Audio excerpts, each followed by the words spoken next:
Bonjour à tous. Je vous propose de commencer ce webinaire qui est consacré à la présentation de notre nouvelle initiative, donc le nouvel appel à manifestation d'intérêt qu'on lance en oncologie, autour du développement de nouveaux modèles numériques pour accélérer la recherche préclinique en oncologie.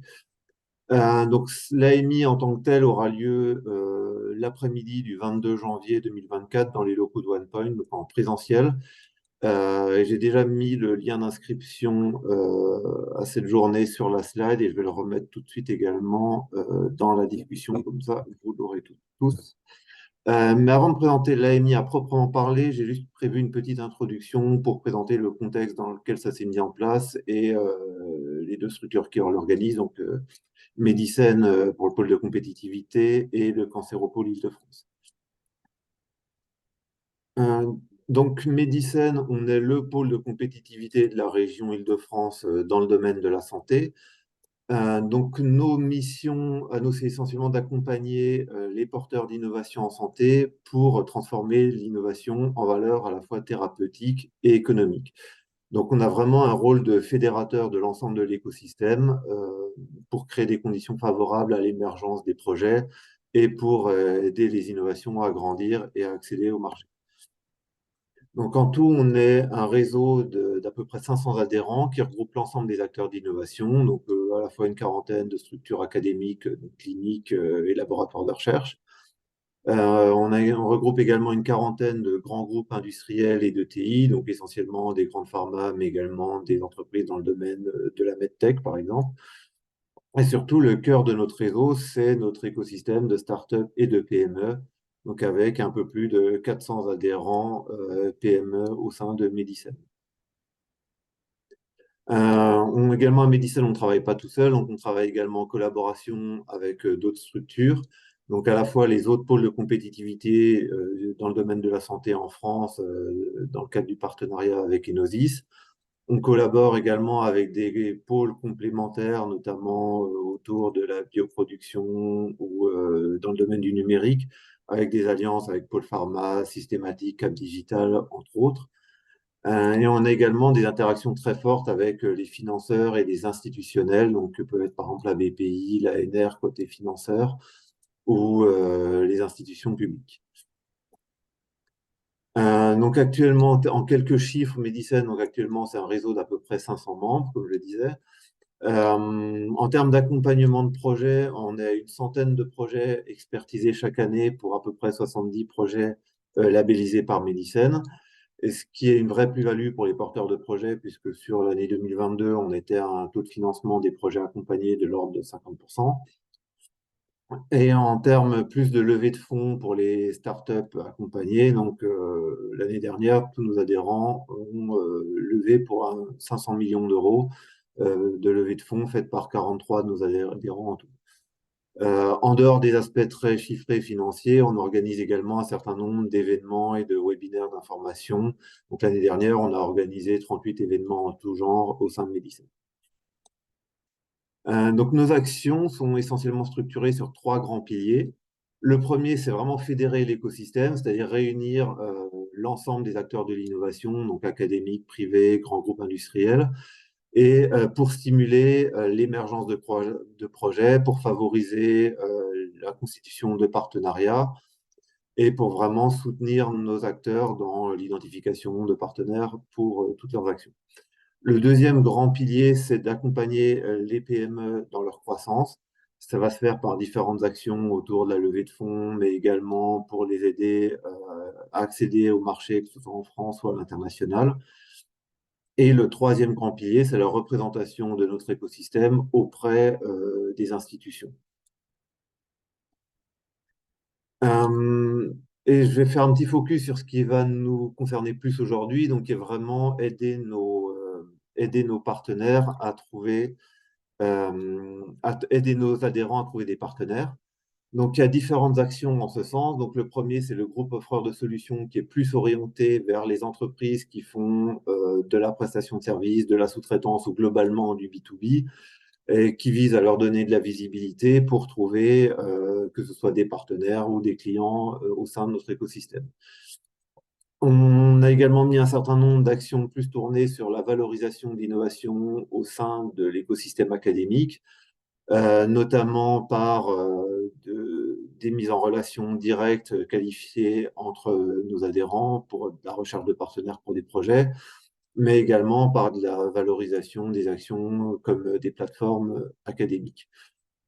Et enfin, ce qui va être l'objet du webinaire aujourd'hui, c'est le lancement d'appels à manifestation d'intérêt qu'on réalise 1 à 2 fois par an, à chaque fois sur des thématiques différentes. Et là, l'objectif, c'est vraiment de stimuler l'émergence de gros projets collaboratifs et d'aider ensuite les porteurs de projets à trouver des financements. Donc là, sur cette slide, j'ai mis quelques chiffres d'un précédent appel à manifestation d'intérêt qui était en l'occurrence sur les maladies cardiovasculaires. Et pour vous donner un exemple de succès, donc il y avait eu 80 participants à cette AMI et ça a abouti à 7 projets collaboratifs, dont un RHU qui a été financé récemment. Donc, depuis que Medicine a été créé, c'est en tout plus de 2000 projets qui ont pu être expertisés pour 500 projets financés en tout, ce qui représente tout de même 2 milliards d'euros de financement obtenus pour nos adhérents accompagnés et plus d'une centaine de projets qui ont pu être mis sur le marché. Donc, moi, je vais m'arrêter là sur la présentation très courte de Medicine et je vais laisser la parole à Pascal Gramin pour le Cancéropole Île-de-France. Pascal, tu m'entends? Alors non, on t'entend pas, Pascal.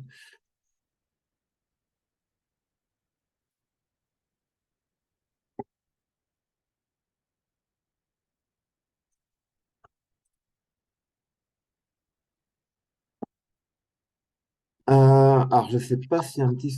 Ouais, là je crois qu'on t'entend, Pascal. Ouais, là, je pense que c'est bon. Oui, c'est bon. Mais j'entendais pas ce que c'était avant. Bonjour, je suis Pascal Gramin, donc la secrétaire générale du Cancéropole Île-de-France. Le Cancéropole, c'est un groupement d'intérêt public. Donc, c'est une personne morale de droit public, dont le président est le professeur Pierre-Laurent Puig et le directeur scientifique, le docteur Sergio Román Román. Le Cancéropole, il représente près de la moitié des forces de recherche en cancérologie sur le territoire. Et il réunit, en termes de force académique, toutes les disciplines, tous les plateaux techniques, toutes les compétences sont présentes en Île-de-France. En outre, le Cancéropole réunit des institutions qui, à elles seules, ont une taille critique suffisante pour être visibles sur le plan international. La PHP, qui est le plus grand centre hospitalier européen, évidemment Gustave Roussy, Curie, mais aussi des grandes universités, Sorbonne Université, Université Paris-Cité et l'Institut Pasteur, voilà, entre autres. Voilà, alors je ne sais pas si je peux passer les diapositives, si tu peux passer la suivante, parce que je ne Je crois t'ai pas que passé, j'ai la ok. main. Ouais, merci. Alors, le Cancéropole est constitué d'une façon très classique avec une assemblée générale c'était la précédente, attends, je ne sais plus où t'en es, si c'est la... euh, Oui, voilà. On a une assemblée générale qui réunit les membres et les partenaires qui sont les EPST, INSERM, CNRS, CEA et d'autres universités telles que l'Université Paris-Saclay. On a un COPS, alors c'est le comité d'orientation et de pilotage stratégique qui va réunir des experts et notamment des chercheurs qui vont coordonner nos groupes de travail. Donc, on a plusieurs groupes de travail sur technologie et synergie, radiothérapie, cancer et tumeurs rares, micro-environnement tumoral, géocancer. Géocancer, c'est pour lier les données omiques et géographiques, les sujets agents de cancer, philosophie et de la biologie du cancer, sciences humaines et sociales, démocratie sanitaire, et puis Oncomatch. Voilà, tu peux passer la suivante, s'il te plaît. Donc en fait, on est labellisé par l'Institut national du cancer depuis 2005. Cette labellisation, elle est de 3 ou 5 ans. Cette fois-ci, elle est de 5 ans. Donc on est labellisé de 2023 et 2027 avec un budget d'1,25 million par an qui nous est alloué pour le fonctionnement, pour les missions propres que nous donne l'Institut national du cancer. Donc, ce qui est souhaité sur cette labellisation, c'est accroître les interactions avec l'environnement qui est extrêmement évolutif en Île-de-France, notamment avec la création du PSCC, bien sûr, et puis de renforcer les liens avec le monde industriel via Medicène. Et donc, on a fait un groupe de travail en lien avec Medicène, et je remercie Étienne, bien sûr, pour son implication. Et une des premières actions qu'on souhaite mettre en place, c'est donc cette AMI, cet appel à manifestation d'intérêt. L'autre grand axe, c'est renforcer la démocratie sanitaire, avec la particularité que le cancéropôle ne traite que de recherche, et que autant la démocratie sanitaire en termes de soins est tout à fait, enfin, il y a beaucoup de choses qui sont faites, c'est défini. C'est plus compliqué sur la démocratie sanitaire en recherche, et là, on a décidé de le faire, d'une part en lien avec les CIRIC franciliens, qui sont des centres de recherche intégrés sur l'Île-de-France, et on en a 6, et d'autre part, une réflexion commune avec d'autres cancéropoles. Parce qu'il vaut mieux renforcer, enfin, interagir avec le maximum de personnes sur cette question qui est difficile. Diapositive suivante. Donc voilà, très rapidement, je vais vous présenter le groupe de travail. Donc Géocancer, il est coordonné par le professeur Anita Burguin. Donc c'est utiliser les géodatas de façon à mieux comprendre la part des facteurs environnementaux dans les aspects sociaux de prise en charge et de suivi. Un premier travail avait été fait lors de la précédente labellisation, et ce travail a été utilisé par la PHP dans le cadre de la crise du Covid. Voilà. Diapositive suivante. Micro-environnement tumoral, donc il est coordonné par Sophie Sibéril et le professeur Tartour. Et donc, on travaille sur un atlas du micro-environnement tumoral, et sur tout un tas d'outils pour permettre d'étudier de façon plus approfondie le MET. La diapositive suivante. Sujet atteint de cancer, et là, il est coordonné par le professeur Payot. Donc, il y a un certain nombre de cohortes qui existent, ELCAPA, bio-ELCAPA sur le sujet ASG. Et donc, il s'agit d'améliorer les facteurs pronostiques et puis de prévenir les altérations de l'autonomie et de la qualité de vie. D'ailleurs, le prochain colloque annuel du cancéropôle qui aura lieu en octobre, la date précise n'est pas encore définie, sera sur vieillissement et cancer. Vieillissement incluant bien sûr l'oncogériatrie, mais aussi le vieillissement des cellules. Voilà, diapositive suivante. Cancer et tumeurs rares, c'était le professeur Jiménez Racuplo, et puis très récemment, c'est le professeur Cros. Le professeur Jiménez Racuplo étant maintenant vice-présidente recherche de l'université Paris-Cité, donc elle ne pouvait pas continuer à coordonner le groupe. Donc il s'agit de rendre visible, de mutualiser les expertises et sur les cancers rares, et puis de permettre à terme, évidemment, une meilleure prise en charge des patients, et éviter l'errance thérapeutique, et accéder aux thérapies qui existent mais qui ne sont pas toujours disponibles.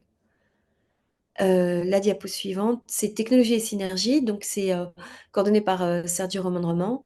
Et on a 2 grands axes qui sont le multi-omics, c'est-à-dire quels sont les prérequis pour effectuer des analyses multi-omiques sur les plateformes, et sur les données de santé, l'utilisation des données de santé en recherche. Et on a un gros groupe, une grosse réflexion en cours avec à terme euh, la création d'un livre blanc. La particularité de ce travail sur les données de santé, c'est que pour l'instant, ça reste vraiment fermé, pour pouvoir vraiment dire quels sont les problèmes, sans crainte que les gens puissent s'exprimer, et ensuite faire remonter les problèmes et les solutions qui ont été trouvées par les différentes institutions. Ce groupe de travail réunit les DPO des institutions. Voilà, la diapositive suivante, c'est la radiothérapie. Le groupe de travail coordonné par le professeur Quérault s'est ému d'un énorme problème en radiothérapie, qui est que la recherche académique en radiothérapie risque de s'assécher faute de combattants. C'est-à-dire que les jeunes internes qui choisissent pardon, cette spécialité vont gagner à peu près 8 fois plus dans le privé que dans le public. Donc, il faut, si on n'a plus d'académiques dans le domaine, on n'aura plus de recherche et ça asséchera tout. Et or, il y a d'énormes problèmes. Donc, on fait tout un travail avec des associations d'internes pour inciter les jeunes internes qui ont choisi cette discipline à s'investir en recherche, et aussi d'essayer d'attirer des internes sur cette discipline pour qu'ils restent dans le public. C'est bien qu'il y en ait dans le privé, mais si on n'en a plus dans le public, ça va être vraiment un énorme problème. Voilà, la diapositive suivante, c'est pluridisciplinarité et méthode en SHS. On a d'ailleurs un colloque en cours aujourd'hui. L'action, ce sont des séminaires méthodologiques, et aujourd'hui, ça a lieu à Paris sur les méthodes mixtes, quantitatives et qualitatives, pour améliorer la qualité méthodologique des recherches en sciences humaines et sociales appliquées au cancer. Diapositive suivante. Philosophie de la biologie du cancer, ça c'est un nouveau groupe qui est coordonné par le docteur Laplane, qui interroge les modèles actuels de je veux dire, de la façon dont on regarde les phénomènes biologiques cancéreux, notamment les cellules clonales. Donc, l'idée, c'est d'interroger ces modèles, d'éventuellement en proposer des nouveaux à partir de la biologie théorique. Ça peut être extrêmement innovant. Donc, nos différentes actions pour accompagner les chercheurs, c'est d'une part des appels à projets et donc des appels d'offres émergence. Le prochain va sortir vraiment très prochainement et il sera autour de l'intelligence artificielle. Ce sont des projets dotés de 40 000 euros qui doivent durer 1 an et qui comprennent au maximum 2 équipes et qui permettent d'acquérir des données préliminaires leur permettant après de postuler à des appels d'offres plus ambitieux, qu'ils soient nationaux ou européens. On a aussi un appel d'offres structurant en lien avec les CIRIC qui permet d'acquérir des nouveaux matériels. Et ensuite, une action qu'on fera lorsque les premières émergences de cette nouvelle labellisation seront terminées, une émergence de consortium de façon à lier les différentes équipes pour leur permettre de postuler à des appels d'offres plus ambitieux. Diapositive suivante. On met aussi en place un certain nombre de formations, notamment donc des MOOC, NGS et cancer. Pour l'instant, on a 2 types de MOOC qui sont sur NGS et RNA-seq bulk. Et cette année, on commence un nouveau MOOC qui est sur le single cell, et d'autres MOOC sont en préparation. C'est une action qui est totalement publicitée par les personnes qui la suivent. Voilà. On a aussi une aide à la rédaction des réponses aux appels à projets pour les jeunes lauréats des appels d'offres émergence et les séminaires méthodologiques dont je viens de vous parler. Voilà, diapositive suivante. Donc, on a aussi bien sûr une action de valorisation scientifique par des séminaires, le colloque annuel. On remet un prix à des jeunes allocataires et des outils de communication. On a un site internet qui est en train d'être refondu au niveau de la présentation, une lettre d'information pour laquelle vous pouvez vous inscrire sur notre site internet. Et évidemment, on est très actif aussi sur les réseaux sociaux, notamment X et LinkedIn. Voilà. Et puis la suivante. Donc, et la nouvelle action dont Étienne va beaucoup vous parler, qui est l'objet du webinaire aujourd'hui, c'est donc Oncomatch. L'idée est de rapprocher les mondes académiques et industriels et en lien avec le PSCC. Voilà, je pense que c'est la dernière diapositive pour le cancéropole. Oui, merci Pascal. Et effectivement, je vais pouvoir enchaîner sur ce focus, donc sur l'AMI Oncomatch. Alors, j'ai oublié de préciser en intro, mais si vous avez des questions, vous pouvez utiliser l'onglet questions-réponses pour les poser par écrit et je répondrai à toutes les questions à la fin du webinaire.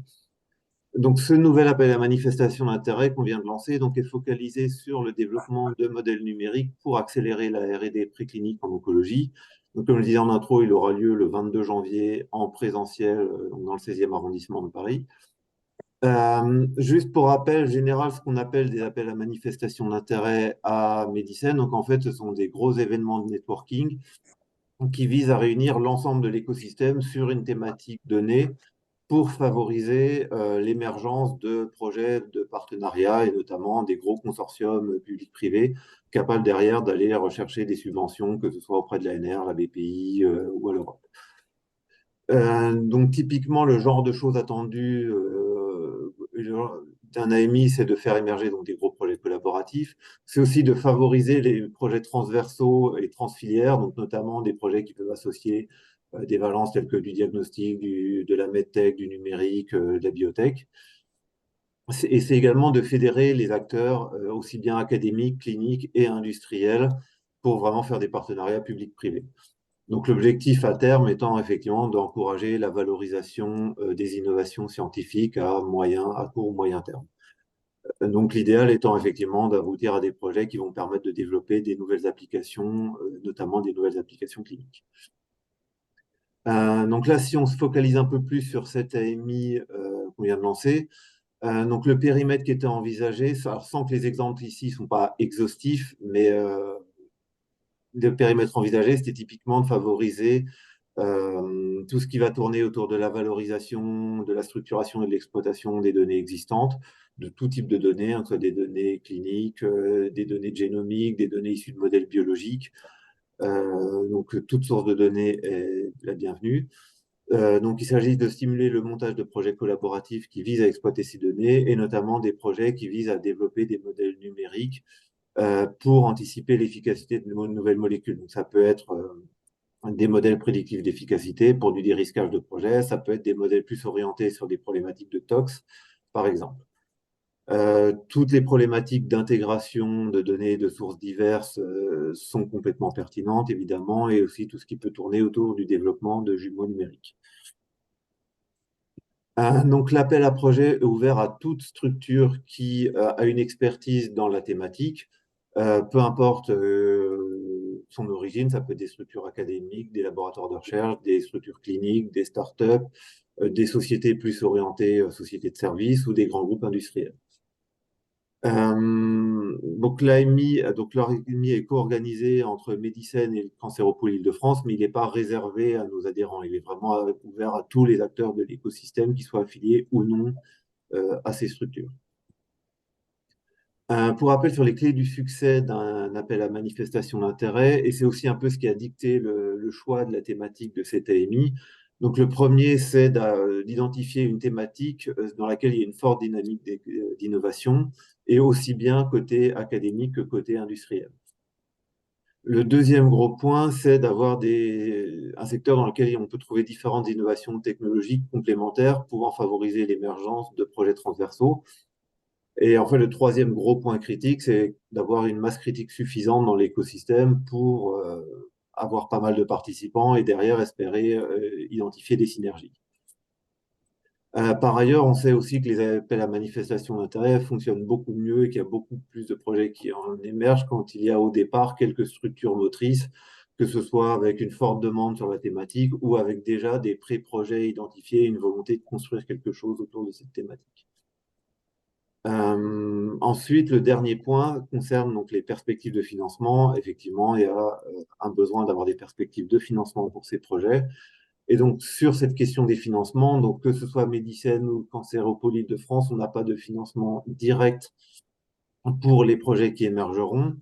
Par contre, on a des dispositifs d'accompagnement pour aider les porteurs de projets à trouver les bons guichets de financement et pour les aider à structurer leurs projets en vue d'obtenir un financement. Donc, typiquement, en termes de pistes de financement pour ce genre de projet, donc là, j'ai mis sur cette slide les principaux financements pour des gros appels à projets collaboratifs. Donc, je pense en particulier aux appels à projets IDEMO, que ce soit national ou régional de la BPI, à des appels à projets plus thématiques lancés dans le cadre du plan France 2030 ou encore aux horizons Europe. Alors, il peut y avoir d'autres appels plus petits pour des thématiques plus ciblées qui existent en parallèle. Là, j'ai vraiment mis les plus importants et habituels.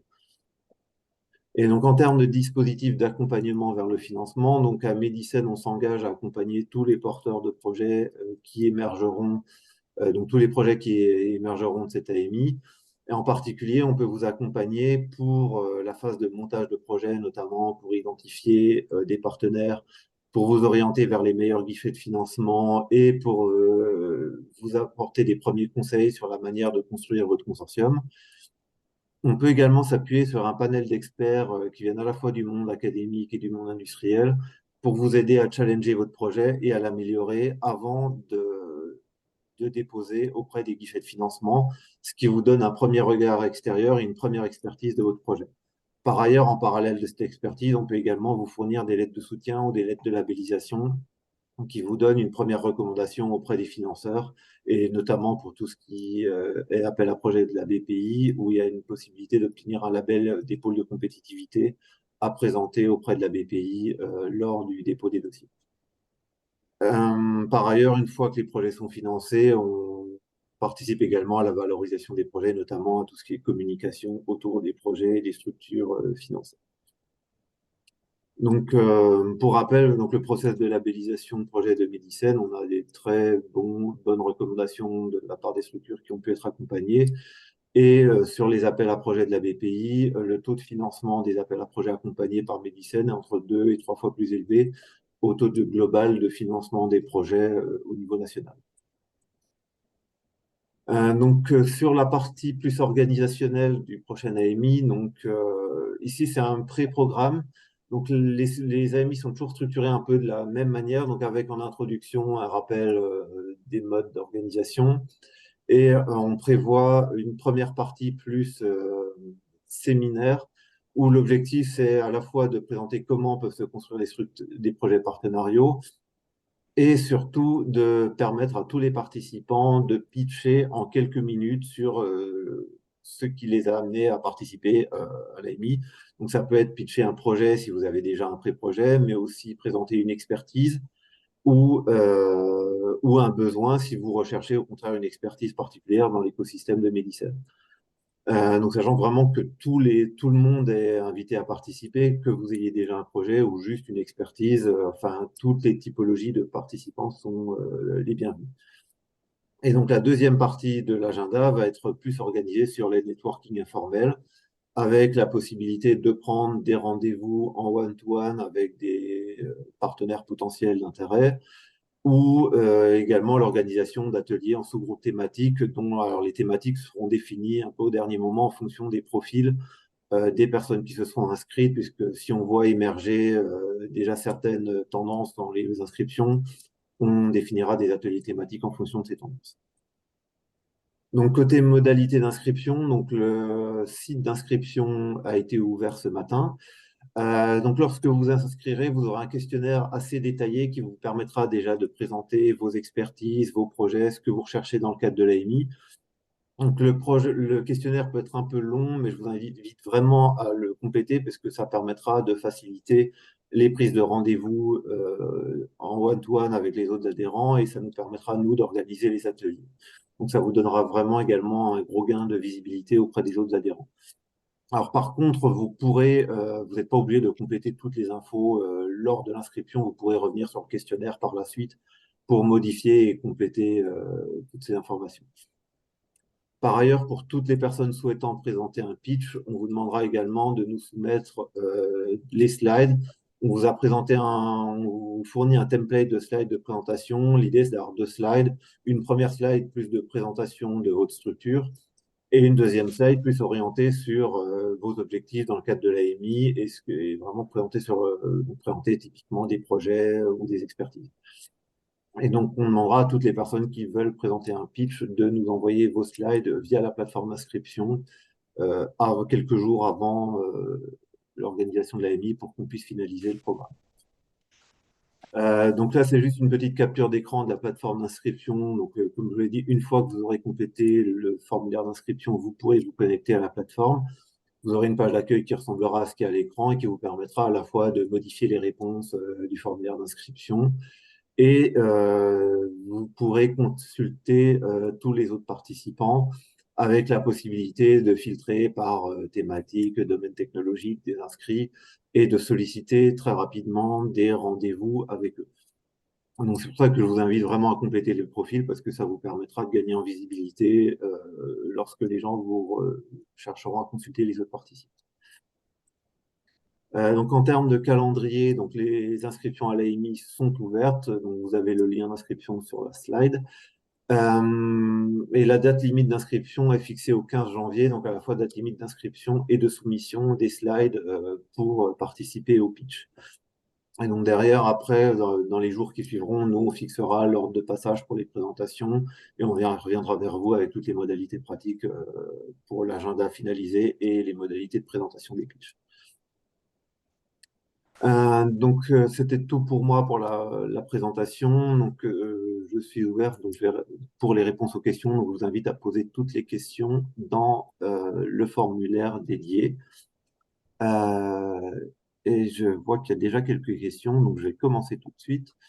Alors, y aura-t-il un replay? Oui, on a enregistré le webinaire et on va publier le replay sur le site d'inscription dans les jours qui viennent. Est-ce que l'imagerie du sein serait pertinente pour l'AMI? Alors oui, complètement.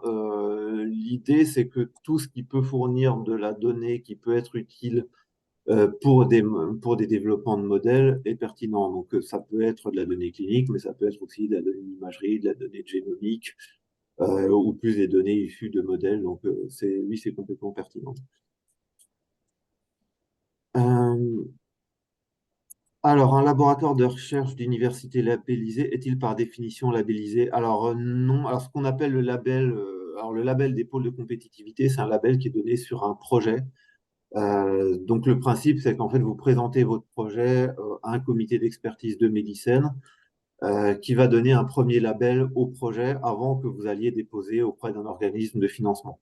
Donc, c'est vraiment un label sur projet et c'est pas un label pour une structure, un laboratoire ou une entreprise. Donc, c'est pas tout à fait le même type de label, effectivement. Alors ensuite, faut-il que les participants soient de la région Île-de-France et peut-on avoir des partenaires d'autres régions? Alors non, c'est vraiment ouvert à tous les participants.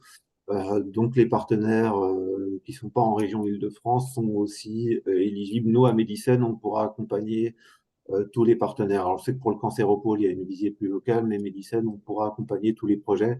La seule petite limite, c'est qu'on ne pourra pas vous accompagner si vous recherchez des financements régionaux en dehors de l'Île-de-France.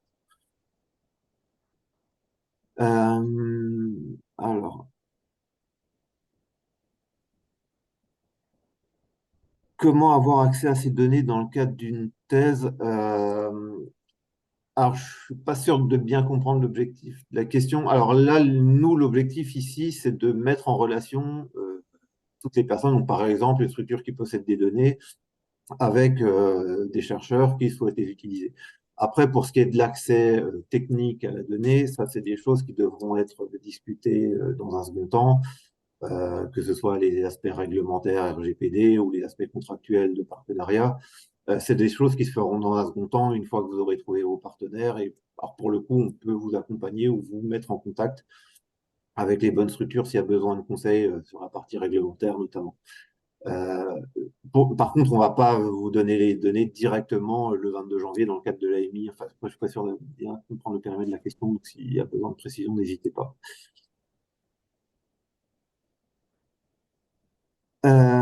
Alors, comment proposer un projet ou qui contacter pour obtenir le label dans le cadre d'un labo de recherche?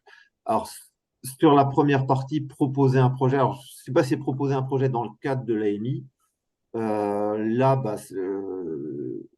le moyen, c'est de vous inscrire à l'AMI et derrière de présenter les slides et de définir le projet dans votre page. Euh, Enfin, une fois que vous serez inscrit, vous pourrez présenter. En fait, vous verrez que vous avez un certain nombre de questions pour détailler la raison pour laquelle vous participez pour l'AMI. Là-dedans, vous pouvez déjà faire une première présentation écrite du projet et télécharger des slides.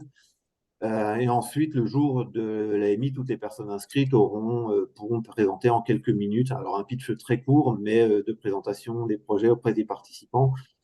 Après, je ne sais pas si c'était ça le sens de la question ou si c'était plus présenter un projet pour obtenir le label à Médicène. Si c'est ça le sens de notre question, vous pouvez nous envoyer un mail directement à Médicène et on vous expliquera en détail comment ça fonctionne et comment présenter. Alors, question suivante, est-ce que l'accès à des datas avec des institutionnels partenaires du Cancéropole est déjà implémenté dans le cadre de l'accompagnement? Non, effectivement, c'est ce que je disais avant, les modalités réglementaires d'accès aux données derrière devront être discutées a posteriori avec les institutions concernées dans un second temps. Alors, est-il possible de participer en tant que start-up qui démarre son activité en France? Oui, complètement, c'est vraiment ouvert à tout le monde. Euh, donc, s'agissant d'une start-up suisse, alors vous pouvez participer à l'AMI. La seule chose, c'est qu'en termes d'accompagnement pour les guichets de financement, sauf si ça débouche vers des appels à projets, vers des projets européens, orientés vers les horizons Europe, on n'aura pas forcément les bonnes clés pour vous accompagner au-delà de l'AMI. Mais par contre, la participation le 22 janvier est tout à fait possible. Alors, ce que c'était. Alors, oui, alors je pense que j'ai un commentaire, ça devait être en complément de la question précédente. Il s'agit surtout d'identifier, de connaître les personnes. Donc, oui, effectivement, le but d'un AMI, c'est typiquement ça, de rencontrer les gens qui ont des données. Donc, effectivement, c'est le but de l'AMI de mettre en relation typiquement des personnes qui souhaitent partager qui ont des sets de données valorisables, par exemple, avec que ce soit des laboratoires de recherche ou des startups qui ont des technologies pour les exploiter. Je crois alors, je vérifie s'il y a d'autres questions que j'ai pu louper. Euh, il y avait une question au tout début concernant la création d'une spin-off. Alors, ça sort peut-être un peu du cadre de l'AMI pour le coup. Alors, à Medicine, on peut vous accompagner sur certaines choses, notamment sur tout ce qui est donc, le financement sur projet ou accompagnement à la levée de fonds. Après, si le but, c'est vraiment de la maturation de projet ou de la création d'entreprise, on travaille plutôt avec les SAT ou les structures de valorisation. Enfin, on ne fait pas directement de la maturation à Medicine. Je regarde, je crois que c'est à peu près, je crois que j'ai répondu à peu près à toutes les questions. S'il y en a encore, n'hésitez pas à les poser maintenant ou à revenir vers vous dans un second temps. Après, je ne sais pas toi, Pascal, si tu voulais apporter des précisions à certaines questions ou à certains points. Non, pas particulièrement. C'est une belle opportunité pour, euh, pour essayer de rapprocher les mondes académiques et industriels pour vraiment sur une thématique qui a été vraiment choisie après de nombreuses discussions entre académiques et industriels. Donc c'est vraiment du bottom-up, c'est pas une idée du Cancéropole et de Médicine, c'est vraiment venu de la part des acteurs qui souhaitaient que ce soit sur cette thématique-là. Donc elle est très prometteuse et on espère vraiment qu'il y aura de belles collaborations qui pourront se mettre en place. Oui, oh, merci. Et ouais, alors il y avait juste une petite question sur l'adresse mail de contact de Medicine. Je vais la mettre tout de suite dans le chat. Euh,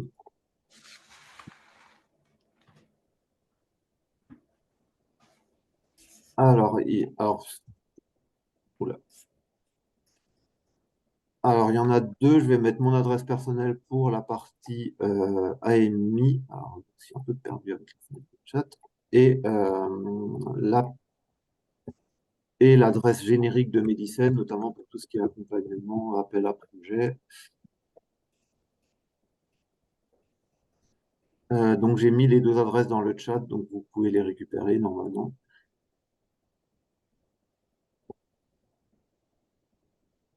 Et je vois qu'il y a des nouvelles questions, donc je vais juste les regarder. Alors,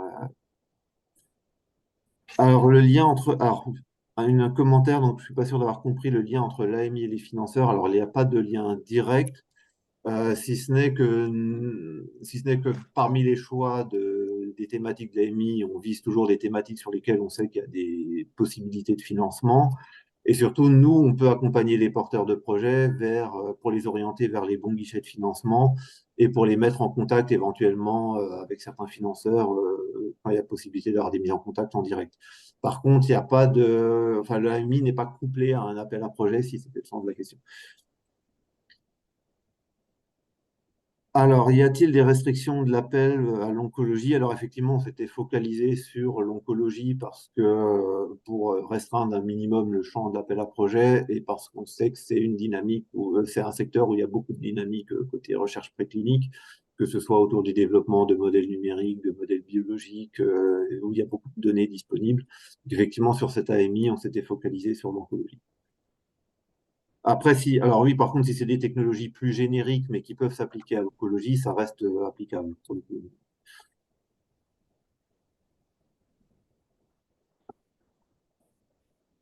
Je crois que j'ai fait le tour des questions. Donc, bah, du coup, je vous remercie tous pour votre participation. Donc, effectivement, on va publier le replay sur le site d'inscription. Et n'hésitez pas à me contacter par mail, par ailleurs, si vous avez des questions qui vous viennent plus tard. Bah, merci à tous. Et du coup, je vous souhaite Merci une... à tous et puis, bah, à bientôt. À bientôt, merci. Merci. Au revoir. Au revoir.